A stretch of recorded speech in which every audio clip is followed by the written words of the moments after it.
Au niveau des logements, on va surtout camper. Voilà.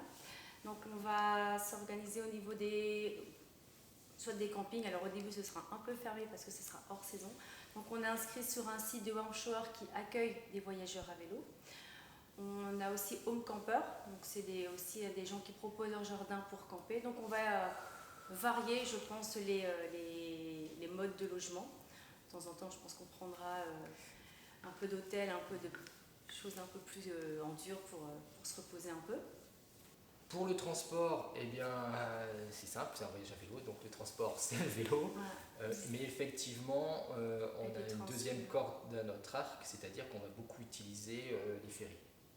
Voilà. Pour faire certains transferts. En complément sur certaines portions, notamment en Méditerranée. Voilà. Par contre, a priori, on ne devrait pas trop utiliser le train. L'objectif, c'est de ne pas l'utiliser. Et puis, interdiction catégorique d'utiliser l'avion. Je pense que la particularité d'Elias, elle nous a amené à se lancer aussi un défi. On a d'autres enfants qui maintenant sont grands, avec qui on a vécu des choses aussi fortes. Et là, on avait envie de vivre quelque chose avec Elias. Donc c'est un projet qui est né de vivre quelque chose de personnel, mais aussi quelque chose à trois, et d'intégrer Elias dans un projet un petit peu hors norme. Puis montrer aussi que l'handicap, on peut le dépasser si on veut. Donc aller voir aussi des expériences. On a quelques points de chute dans les différents pays où on va aller. Alors, on a des points de chute sur des familles qui ont des enfants avec autisme, et voir comment dans ce pays-là c'est vécu, l'handicap, et comment l'autisme en particulier est pris en charge. Donc, on a envie de faire une petite palette des différentes prises en charge dans ces pays.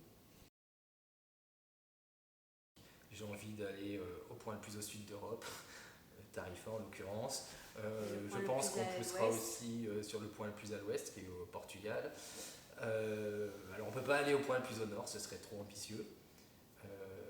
Mais on aimerait bien être en Finlande pour le solstice d'été, le 21 juin. Voilà, on se fait des petites marottes comme ça, c'est des petits objectifs qu'on se lance pour un peu agrémenter le voyage. Voilà, c'est des petits défis. Voilà.